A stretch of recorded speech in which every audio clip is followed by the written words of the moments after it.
जय श्री राधे, जय श्री सीताराम।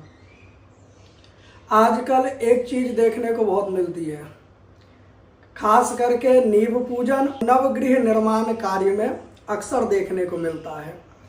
मानो आज अमुक तिथि है, चलो नींव पूजन कर लेते हैं और गृह का कार्य जो है नींव धर करके प्रारंभ कर देते हैं, जबकि ऐसा नहीं करना चाहिए। नींव पूजन में खास करके शेषनाग विचार अवश्य करना चाहिए।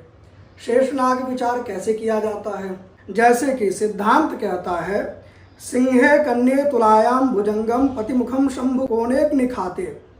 कहते हैं सिंह, कन्या और तुला राशि का जब सूर्य होता है तो उस समय शेषनाग का जो सिर होता है वह ईशान कोण की तरफ होता है। अब मानो शेषनाग का सर ईशान कोण में है और प्रचलन क्या है कि ईशान कोण में ही नींव पूजन करते समय खुदाई करते हैं। अब सोचो, ईशान कोण में शेषनाग का शीश है और वहां पर आप खुदाई करोगे तो उससे क्षति पहुंचेगी कि नहीं पहुंचेगी? तो जब शेषनाग का शीश ईशान कोण में होता है तो उस समय जो है नींव पूजन अगर आप करते हैं तो अग्नि कोण में आप खुदाई करें और अग्नि कोण में ही जो है नींव रख करके गृह निर्माण कार्य प्रारंभ करें। वायव्य शेष वक्रे अलिधन मकरे ईशाने खातम वदंती। वृश्चिक, धनु और मकर राशि का जब सूर्य होता है तो उस समय शेषनाग का जो शीर्ष होता है वो वायव्य कोण की तरफ होता है। उस समय अगर आप नींव पूजन करते हैं तो अपने नींव की जो खुदाई होती है वो ईशान कोण में करें और वहीं पर नींव रख करके गृह निर्माण का कार्य करना चाहिए। कुंभे मीने च मेषे नए रीति दिशि मुखम खाते वायव्य कोणे। कहते हैं कुंभ, मीन और मेष राशि का जब सूर्य होता है तो उस समय में शेषनाग का जो शीर्ष होता है वो नैऋत्य दिशा की तरफ होता है। उस समय अगर आप नींव पूजन करते हैं तो उस समय वायव्य कोण में जो है खुदाई करना चाहिए और वहीं पर नींव रख करके गृह निर्माण कार्य प्रारंभ करना चाहिए। उधवे मिथुने कुलरे अग्नि दिशे मुखम राक्षसी कोण खातम। उधवे कहते हैं वृष राशि, मिथुन राशि और कर्क राशि का जब सूर्य होता है तो उस समय शेषनाग का जो शीर्ष होता है वो अग्नि कोण की तरफ होता है। उस समय अगर आप नींव पूजन करें तो नैऋत्य दिशा में जो है नींव की खुदाई करके नींव की स्थापना करके गृह निर्माण कार्य करना चाहिए।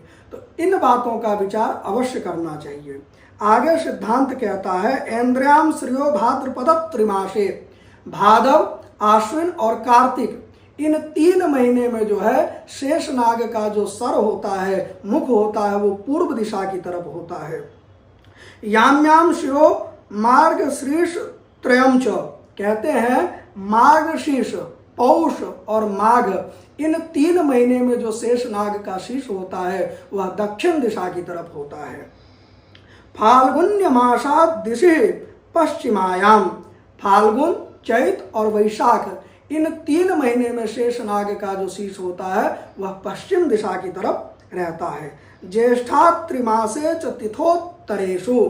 ज्येष्ठ, आषाढ़ और श्रावण, इन 3 महीने में शेषनाग का जो शीर्ष होता है वह उत्तर दिशा की तरफ होता है। तो इन विषयों पर विचार करके नींव पूजन करें और नींव की स्थापना करते हैं। आगे कहते हैं कि अगर न विचार करने पर अगर हम खुदाई करके और फिर नींव रखते हैं, गृह निर्माण कार्य करते हैं तो इससे क्या क्षति पहुंचती है ये भी जानिए। सिरह खनेत मातृपित्रोश्च हंता। कहते हैं जब शेषनाग का सिर मानो पूर्व दिशा की तरफ है और वहां पर आप खुदाई करते हैं, नींव की स्थापना करते हैं तो 1 वर्ष के अंदर में माता पिता को कष्ट होता है। कहाँ तक कि मृत्यु तुल्य कष्ट होने की भी संभावना रहती है। खनेत पृष्ठम भयरोग पीड़ा। शेषनाग के पीठ पर जब हम नींव खुदाई करते हैं, नींव की स्थापना करते हैं तो उस समय भय, रोग और पीड़ा घर में आता है। पुच्छक खनेत त्रिशगोत्र हानि। और शेष नाग के जब पूंछ के ऊपर हम गलती से खुदाई करके नींव रखते हैं और नींव पूजन करके गृह निर्माण कार्य करते हैं तो कहते हैं 3 गोत्रों की हानि होती है।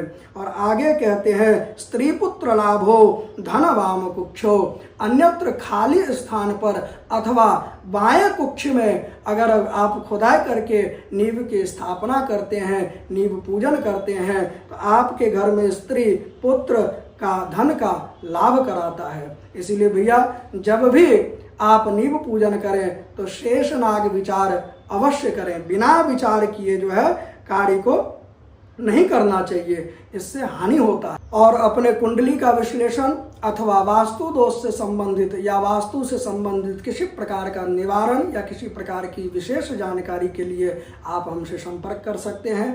जय श्री राधे, जय श्री सीताराम।